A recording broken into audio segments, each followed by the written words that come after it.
is celebrating diversity, and I wanted to welcome everybody who is here because diversity is not about me, but about obviously we. So that's my first invitation. I'm not exactly sure we've never been Grand Marshal before, but it's something we want to share the stage with the whole community. So anyway, I wanted to thank everybody.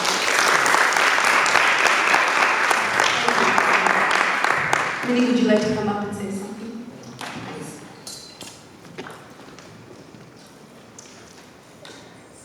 It's so nice to get out in this beautiful weather and show off our beautiful saris.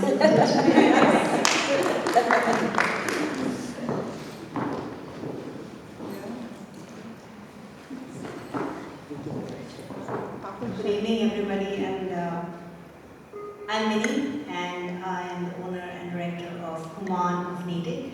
It's a math and reading center, and we excel in teaching and mentoring the children through fundamentals of mathematics and English. I really want to thank you for giving this evening to us, Swati, Archana, Veena, and Ian, and of course, Madri and team. I could not be more different than Christine as far as experience goes, because I'm a Bengali and I grew up with Tagore. So Tagore defines Bengalis. We truly it's been through generations, and even today, a Bengali is identified by Tagore, Machan Jhol Bhat. That's fish curry and rice. And of course, our beautiful saris and Hindi. So, as I've been told many times that I love Bengali. But, so this was truly a beautiful evening for me personally also. So, when Swati said that we would have an evening like this, I was so humbled and to be honored to be a part of it. Tagore has touched many things, as Mantre has already mentioned. Education was actually another thing that he truly believed in, especially for females. And he opened a university. It's still there. It's in it's Shantiniketan and Bolpur. Yes, it's called Shantiniketan University. It's in Bolpur, near Kolkata. And it's an open concept university, so there wasn't any classroom. It was like the students and the teachers would sit under a tree. It was a very open concept. They had music, they had art, they had culture, they had science, they had everything that you could think of. So education was a big part of who Tagore was. So for me, it's really, truly relevant.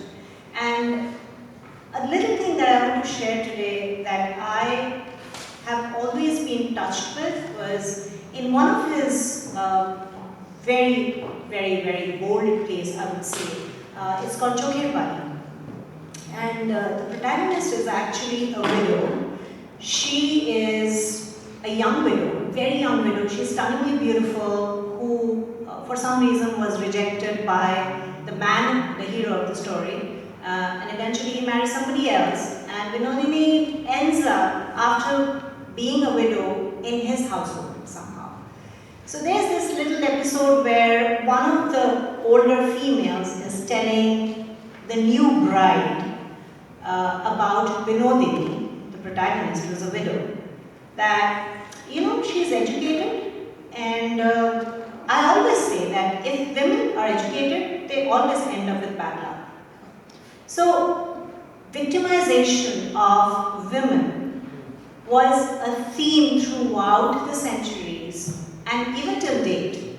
So, today the barriers, we are breaking the barriers. There are so many different things that we see that today's girls are experiencing, and it's such a joy to see that, and for us to continue that. It's so important to make sure that we give them a very secure, very encouraging environment where they don't have the boundaries that Tagore's women lived with.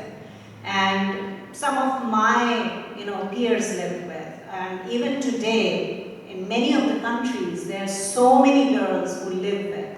So I truly believe and I hope for that we can create an environment where children can thrive and especially women can thrive, and hopefully we keep having these kind of evenings and talk more about such relevant issues. So thank you so much, Swati, Athena, Archana, Ian once more, and Christine, of course, being the partner, and thank you so very much.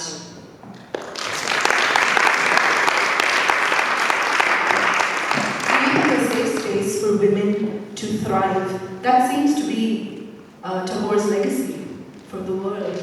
The responsibility that the society owes to women, not just women, but to everyone, to embrace their true authentic self. It is only through that